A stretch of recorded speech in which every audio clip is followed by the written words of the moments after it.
اللهم نور قلوبنا بالقرآن وزين أخلاقنا بالقرآن وأدخلنا الجنة بالقرآن ونجنا من النار بالقرآن.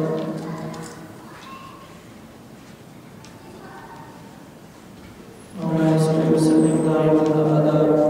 على حبيبك خير الخلق كلهم والحبيب الذي ترجى شفاعته لكل يوم من الأقوال والتهمين. مولاي صل وسلم دائما أبدا على حبيبك خير الخلق كلهم. ثم الرضا عن أبي بكر وعن عمر وعن علي وعن عثمان ذي الكرم. مولاي صل وسلم دائما أبدا على حبيبك خير الخلق كلهم.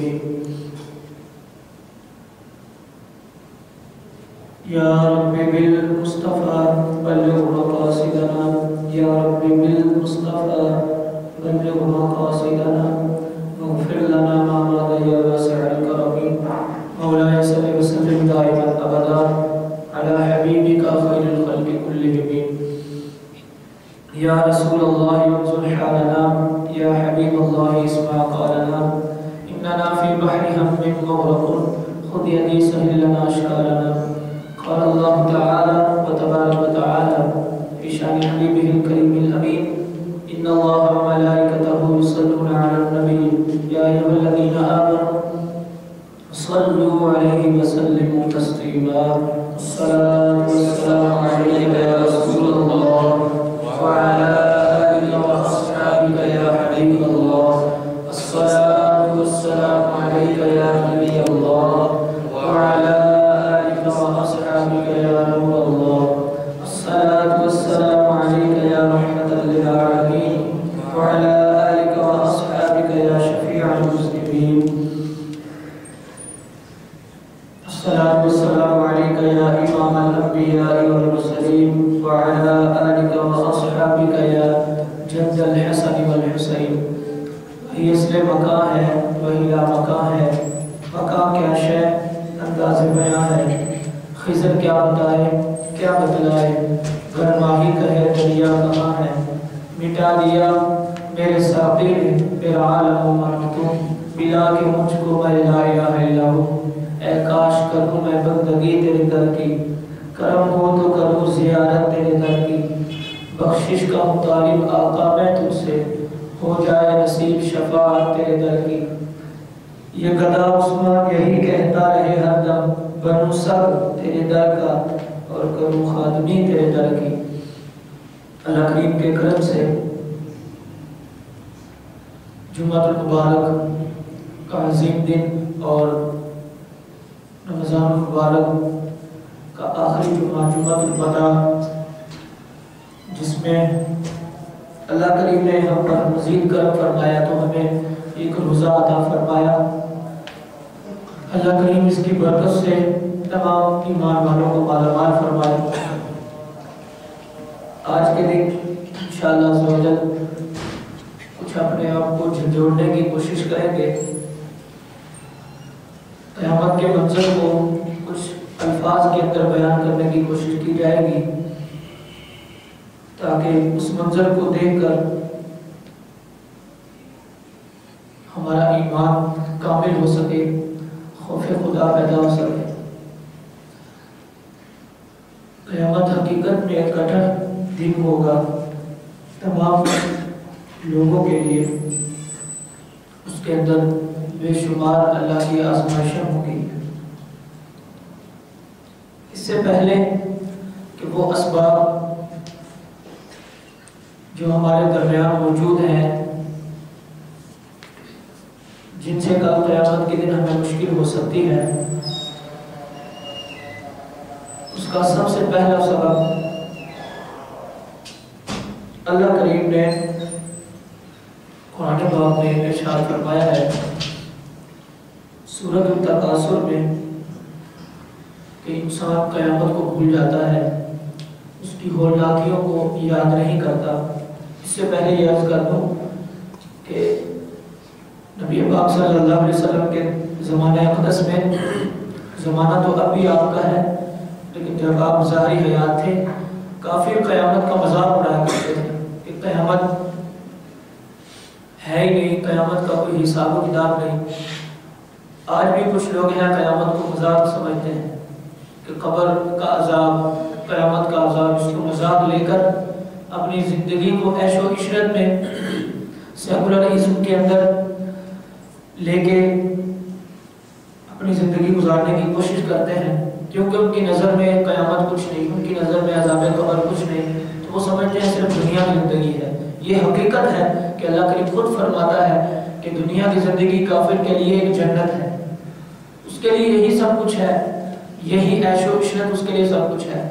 لیکن ایمان والے کی زندگی اصل قبر میں ہوگی، اور اس کے بعد بروز محشر، اس کے بعد جنت کے اندر شروع ہوگی، اصل اس کے لیے معاملہ ہے۔ تو یہ تو اصل بات ہے۔ تو اس بنا پر قرآن پاک میں بار بار بار بار قیامت کا ذکر کیا گیا ہے، اور بار بار عذاب نار سے ڈرایا گیا ہے، اور بار بار جنت کا تذکرہ کر کے بھی لوگوں کو امیدوار کیا گیا ہے، ترغیب دلائی گئی ہے تاکہ لوگ ترغیب کی جانب آئیں۔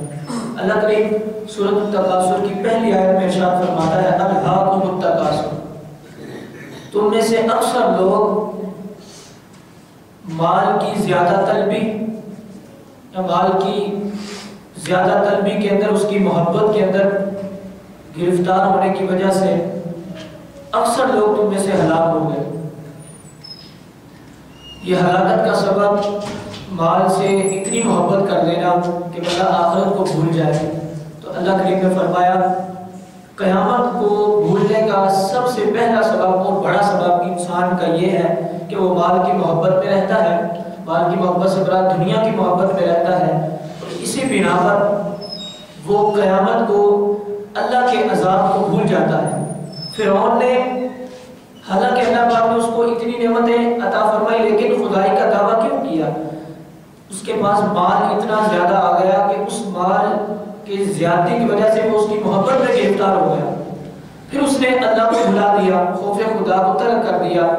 پھر قیامت اس کے سامنے کچھ نہیں تھی، اس کے سامنے اللہ کا عذاب کچھ نہیں تھا، کیونکہ اس کے لیے وہی سب کچھ تھا جو اس کے سامنے تھا۔ تو اسی بنا پر اللہ کریم نے ارشاد فرمایا ہے کہ اکثر لوگ تم میں سے مال کی محبت کی وجہ سے ہلاک ہو گئے۔ سیدنا عثمان غنی رضی اللہ تعالیٰ عنہ کو اللہ پاک نے مال تو عطا فرمایا، لیکن وہ اللہ سے ڈرتے بھی بہت تھے۔ مال کا زیادہ ہونا یہ کوئی غلط چیز نہیں، لیکن مال کی محبت میں بندہ تکبر والا ہو جائے، مال کی محبت کے اندر بندہ نماز کو بھول جائے،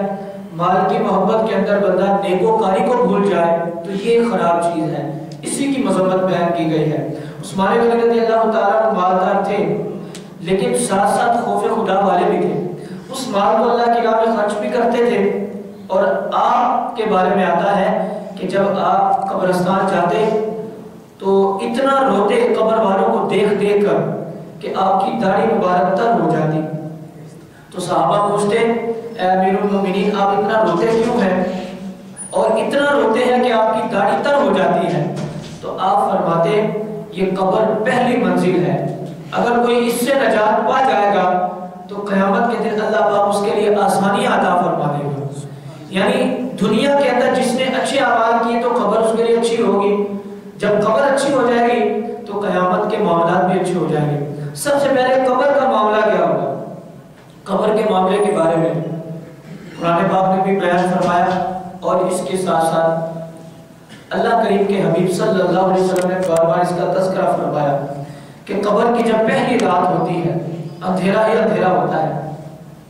بندے کا مال دنیا میں رہ گیا، حضور نے ارشاد فرمایا انسان کے 3 عمل کام آتے ہیں۔ ایک تو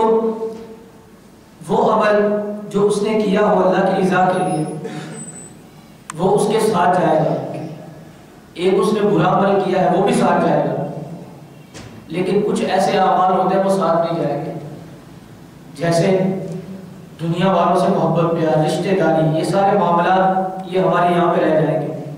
اور ہمارا مال جو ہے دنیا کا جو ہم نے کمایا وہ بھی یہاں پر رہ جائے گا۔ جائے گا کیا؟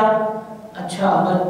جو ہم نے صدقہ کیا ہوگا، ہماری اولاد جو ہے اس صدقہ و خیرات کرے گی، نیک کام کرے گی، وہ بھی ہمارے ساتھ قبر میں جائے گا۔ لیکن 2 عمل ہیں اچھا اور برا، تو قبر جنت ہے، قبر کے اندر راحتیں ہی راحتیں ہیں۔ لیکن برا ہوگا تو سنیے کیا بیان کیا گیا کہ جب فرشتے آئیں گے بڑی بڑی آنکھوں والے، ان کے بڑے بڑے ہاتھ ہوں گے، ہاتھوں میں بڑے بڑے گرز لوہے کے بنے ہوں گے، وہ ہاتھوں میں لیے آئیں گے قبر میں، دیواروں کو چیرتے ہوئے، اور مردے کے سامنے آئیں گے۔ فرمایا گیا کہ اگر کسی کی اس فرشتے کی یعنی کہ منکر نکیر کی شکل اگر دنیا والے دیکھ لیں تو سب ہلاک ہو جائیں، اتنی خطرناک ڈراؤنی ان کی شکل ہوگی۔ یہ اللہ پاک نے ان کو بنایا ہے۔ مردے کے سامنے آتے ہیں، پوچھتے ہیں تیرا رب کون ہے بتا ذرا، یہ بتا تیرا دین کیا تھا، یہ پوچھا جاتا ہے۔ جو شخص تو دین پر چلتا ہوگا، رب کو مانتا ہوگا، رب کو ماننا یہ زبانی کلامی نہیں بلکہ رب کو ماننا یہ ہوتا ہے اللہ کی بارگاہ میں سجدہ بھی کیا جائے، رب کو ماننا یہ ہوتا ہے کہ اللہ کی بارگاہ میں سر خم تسلیم بھی کیا جائے، رب کے فرمانوں پر عمل بھی کیا جائے۔ تو پھر بندہ بابا سے بلند کہے گا، دل کے ساتھ اس کی آواز نکلے گی میرا رب تو اللہ ہے۔ لیکن جس نے رب کی نافرمانیاں کی ہوگی، جس نے رب کو ناراض کرنے والے عمل کیے ہوں گے، رب کو راضی کرنے میں کامیاب نہیں ہوا ہوگا، وہ تو کہے گا ہری ہاتھ میں تو ہلاک ہو گیا، مجھے تو کچھ خبر نہیں ہے۔ اسی طرح کافر بھی یہی کہے گا، ماں دینوں کا تیرا دین کیا تھا، جس دین کی ہمیں خبر تھا،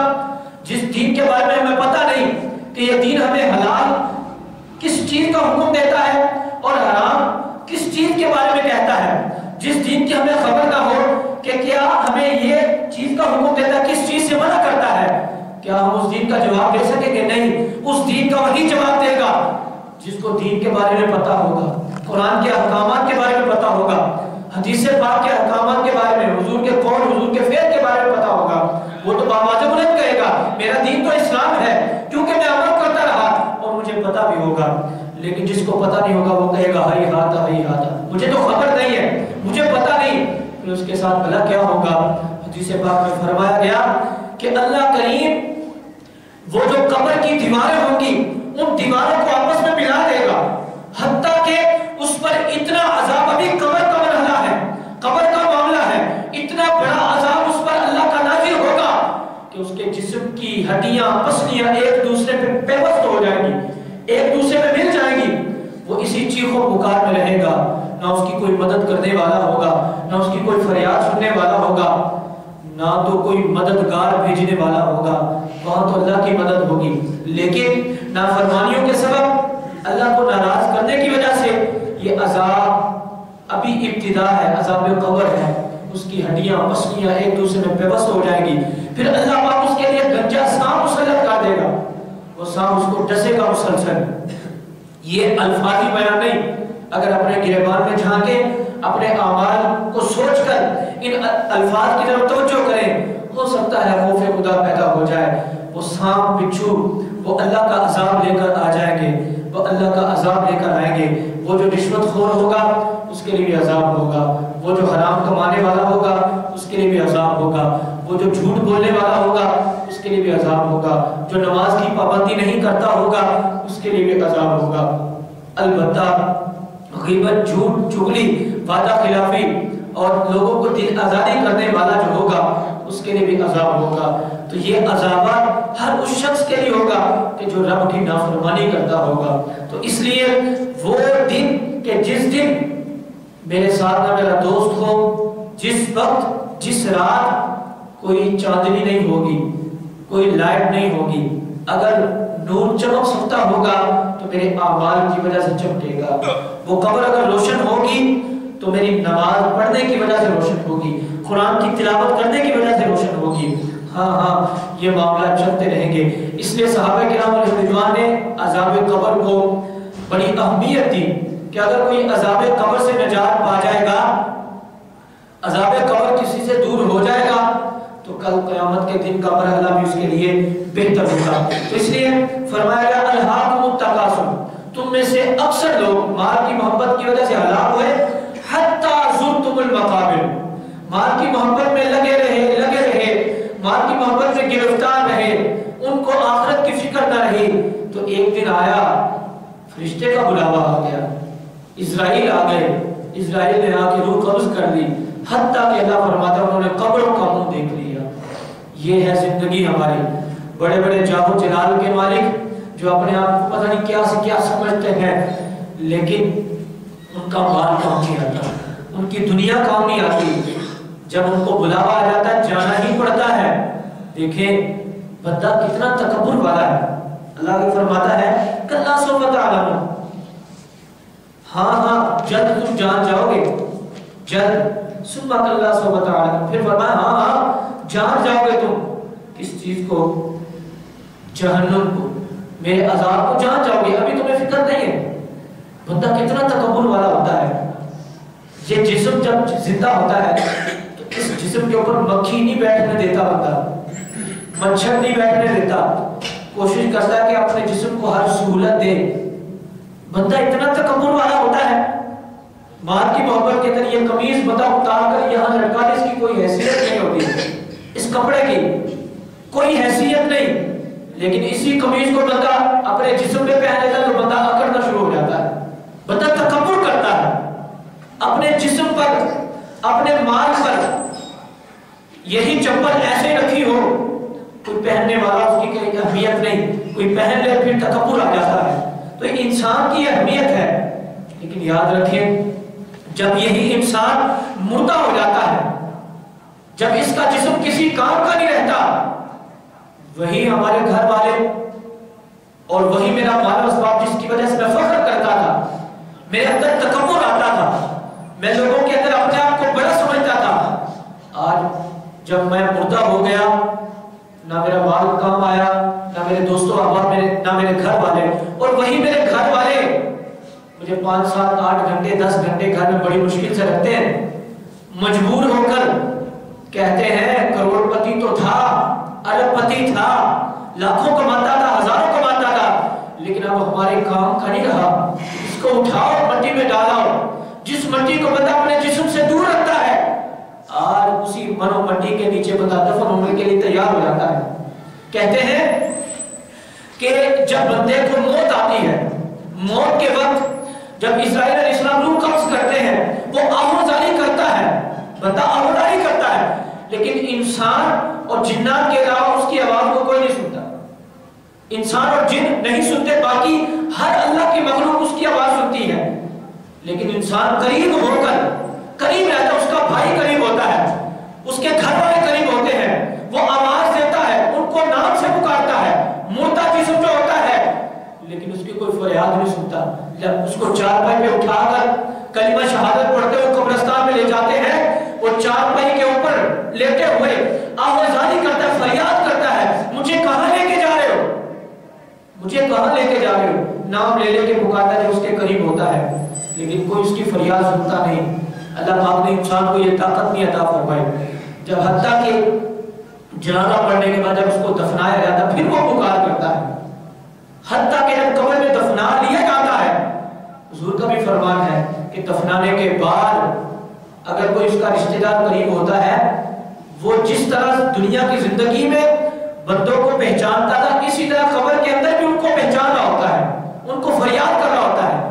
لیکن اللہ پاک نے تو خود فرما دیا کہ کوئی مددگار نہیں ہوگا، نہ لے دے کے معاملہ وہاں پر طے ہوگا۔ وَاتَّقُوا يَوْمًا لَا تَجْزِي نَفْسٌ عَن نَفْسٍ شَيْئًا وَلَا يُقْبَلُ مِنْهَا شَفَاعَةٌ وَلَا يُؤْخَذُ مِنْهَا عَدْلٌ وَلَا هُمْ يُنصَرُونَ۔ اللہ فرماتا ہے اس دن سے ڈرو کہ نہ تم سے لے کر تمہیں چھوڑا جائے گا، نہ تمہاری کوئی سفارش کرے گا، نہ تمہاری کوئی مدد کرے گا، کوئی وہاں پر معاملہ نہیں ہوگا۔ ہوگا کیا؟ صرف اللہ کی مدد ہوگی۔ تو اس لیے مردہ جو ہوتا ہے بندہ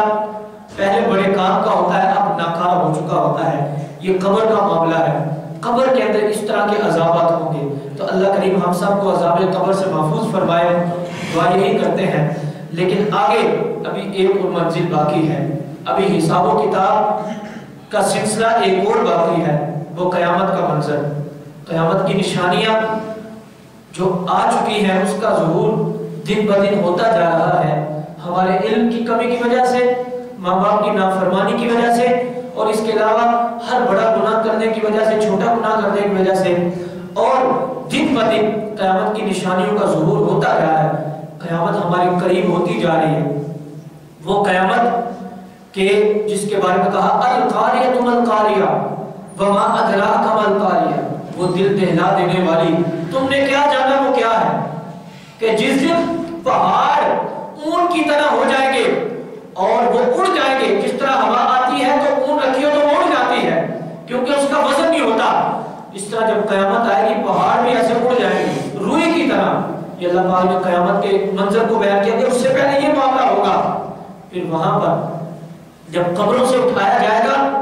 جو جس حالت میں مرا ہوگا اسی حالت میں اس کو اٹھایا جائے گا۔ سوچے ذرا، کوئی اگر نیکوکار سجدے کی حالت میں فوت ہوا ہوگا تو سجدے کی حالت میں اٹھے گا، نماز کی حالت میں فوت ہوا نماز کی حالت میں اٹھے گا، مسجد میں اللہ پاک نے روح قبض کی تو مسجد کے اندر اللہ پاک ایسے ہی اٹھائے گا۔ پھر اس کے ساتھ ساتھ جس نے گناہ کرتے ہوئے جس کو موت آئی ہوگی، وہ خودکشی کرنے والا ہو یا اس کے علاوہ بڑے گناہ کرنے والے ہو، شراب پیتے ہوئے، نشہ آور معاملات کرتے ہوئے، زناکاری کرتے ہوئے، انہی معاملات میں مگر رہتے ہوئے موت آئے گی تو قیامت کے دن بھی ویسا ہی اٹھایا جائے گا۔ اللہ اکبر۔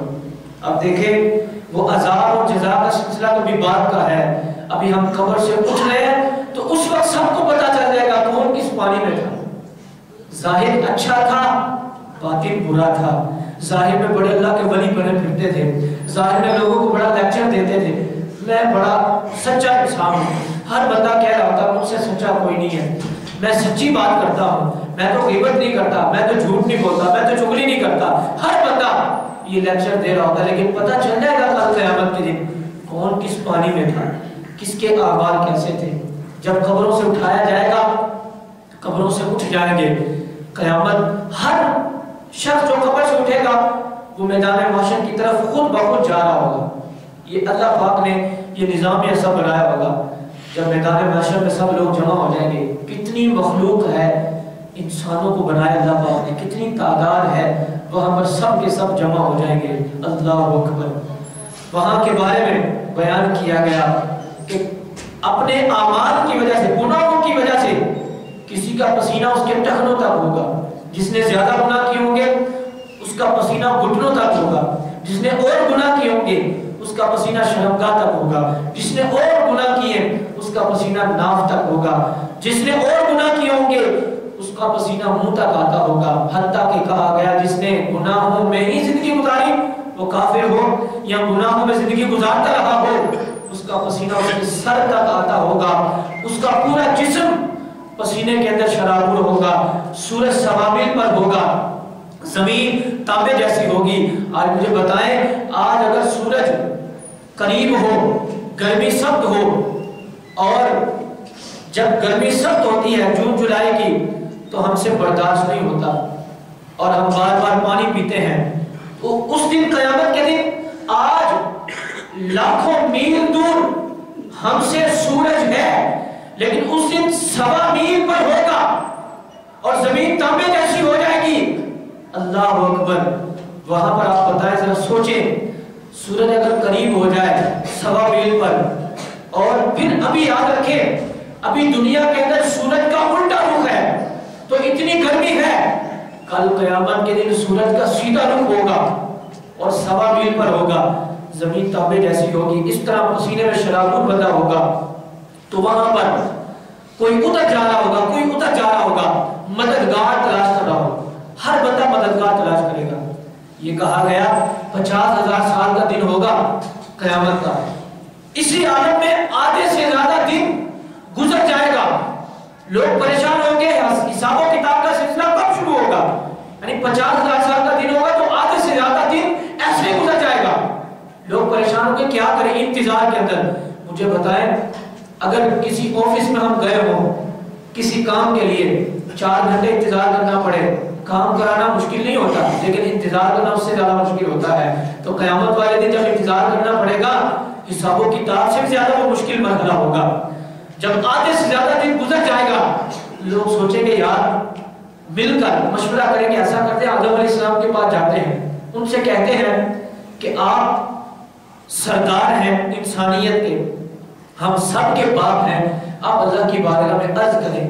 کہ اللہ کیا چاہتا ہے، اللہ کی بارگاہ میں سفارش کریں کچھ عذاب ہلکا ہو آج کے دن کا۔ جب لوگ مشورہ کر کے جائیں گے، سنیے یہاں پر یاد رکھیں، یہ الفاظ کہہ دوں پہلے، یہ انبیاء کی تحقیر نہیں ہے، ان الفاظ کے اندر انبیاء کو حقیر نہیں، جب آدم علیہ السلام کے پاس جائیں گے تو آدم علیہ السلام کہیں گے نفسی نفسی، آج تو مجھے اپنی ہے۔ یہ انبیاء کی حقارت نہیں، لیکن اللہ پاک نے عام عوام الناس کو سمجھانے کے لیے کہ اس دن تو نبی بھی کہیں گے نفسی نفسی، آج تو مجھے اپنی ہے۔ آدم علیہ السلام سے کہیں گے اب ہم کس کے پاس جائیں؟ لوگ کہیں گے، آدم علیہ السلام کہیں گے ایسا کرو تم ابراہیم کے پاس چلے جاؤ یا عیسیٰ کے پاس چلے جاؤ، نوح کے پاس چلے جاؤ، حتیٰ کہ نوح کے پاس آئیں گے، پھر عیسیٰ علیہ السلام، ابراہیم علیہ السلام کے پاس۔ ہر نبی یہ کہے گا کہ نفسی نفسی، آج تو مجھے اپنی اپنی ہے۔ اللہ اکبر۔ مجھے بتائیں جب نبی یہ کہہ رہے ہیں کہ مجھے اپنی اپنی ہے تو میری اوقات کیا ہے، میرے پلے کیا ہے کہ میں کہوں کہ میں سب کچھ ہوں، میں تو بخشا جاؤں گا؟ نہیں۔ پھر آخر میں آقا کریم صلی اللہ علیہ وسلم کے صدقے اللہ پاک حساب و کتاب کا سلسلہ شروع فرمائے گا، جس کے بارے میں اللہ فرماتا ہے لَتَرَوُنَّ الْجَحِيمَ ثُمَّ لَتَرَوُنَّهَا عَيْنَ الْيَقِينِ کہ 50,000 سال کا دن ہوگا، آدھے سے زیادہ دن انتظار کرتے ہوئے گزر جائے گا۔ اللہ فرماتا ہے ضرور تم دیکھ لو گے، پتہ چل جائے گا تمہیں۔ آج تو تم یقین نہیں کرتے قیامت کے دن کے بارے میں اور اپنے معاملات میں مگن رہتے ہو، تمہیں پتہ چل جائے گا کہ قیامت کا دن ہوتا کیسے ہے۔ تو اللہ پاک ہمیں بار بار تنبیہاً ارشاد فرماتا ہے، اس کے باوجود قرآن کے الفاظ کو، قرآن کی داستان کو، قرآن کے بات کو ہم نہ سمجھیں، پھر قرآن کا قصور نہیں ہے، تو کسی مولوی کا قصور ہے، بلکہ یہ تو ہمارا اپنا قصور ہے کہ ہم سمجھتے نہیں ہیں۔ اس کے بعد جب حساب و کتاب کا سلسلہ شروع ہوگا، سنیے یہ الفاظ اگر کسی کی نظر ہو جائے، کسی کے دل کی دنیا تبدیل ہو جائے، جب حساب و کتاب کا سلسلہ شروع ہوگا نا، وہاں پر پل صراط بھی ہوگا۔ پل صراط کے بارے میں کہا گیا کہ بال سے زیادہ باریک اور تلوار کی دھار سے زیادہ تیز ہوگا، جنت اور جہنم کے درمیان بنا ہوگا، وہاں سے ہر شخص کو گزرنا پڑے گا، جنتی ہو جہنمی ہو۔ اللہ اکبر۔ کہا گیا جو جنتی ہوگا، کوئی تو جس طرح بندہ پیدل چلتا ہے ویسے چل کے گزر جائے گا، جنت میں داخل ہو جائے گا، اور کچھ ایسے ہوں گے گھوڑے کی رفتار سے گزر جائیں گے، اور کچھ گھوڑے کی رفتار سے بھی تیز گزر جائیں گے، کچھ بجلی سی رفتار سے گزر جائیں گے، کچھ لگڑا کے چلے جائیں گے، یعنی وہ جنت میں چلے جائیں گے اپنے اعمال کی کمی کی وجہ سے۔ لیکن جو جہنمی ہوں گے ان کے بارے میں کہا گیا جب وہ پل صراط سے گزریں گے تو کوئی جہنمی ابھی پل سے گزرنے لگے گا تو کٹ کر جہنم میں گر جائے گا، کوئی جہنمی تھوڑا آگے بڑھے گا تو کٹ کر جہنم میں گر جائے گا، کوئی جہنمی جس کا پل صراط سے جب گزرے گا، پل صراط پار ہونے لگے گی تو وہاں کٹ کر جہنم میں گر جائے گا، وہاں آگ ہی آگ ہوگی، وہاں پر اللہ کا عذاب ہی ہوگا، سانپ بچھو ہوں گے، جس کے بارے میں یہ فرمایا گیا کہ ایک حدیث پاک میں یوں کہا گیا، قرآن پاک اللہ پاک نے فرمایا فَشَارِبُونَ شُرْبَ الْحِیمِ کہ تم نے دیکھا نہیں کہ اونٹ کیسے پانی پیتا ہے؟ دیکھا کبھی؟ اور اونٹ کو ایک بیماری آتی ہے،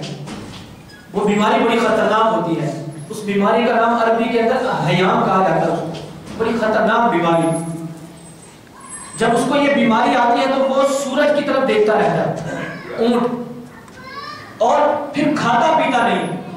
کچھ نہیں کھاتا پیتا۔ اس کا علاج کیسے ہوتا ہے؟ اس کا علاج یہ ہوتا ہے کہ اس کو سانپ کھلایا جاتا ہے، یا وہ خود کھا لیتا ہے یا مالک جو ہوتا ہے اس کو سانپ کھلاتا ہے، سانپ کھلانے کے بعد اس کا زہر اس کے پورے جسم کے اندر جاتا ہے، پھر وہ زہر اس کے آنسوؤں کے ذریعے نکلتا ہے باہر۔ یہ اونٹ کی بات بیان کی گئی، پھر وہ اس کا جسم پورا تڑپتا ہے، پھر ان آنسوؤں کو محفوظ بھی کیا جاتا ہے، وہ اس لیے کہ جس کو سانپ نے ڈسا ہو وہ اس کے لیے فائدہ مند ہوتے ہیں۔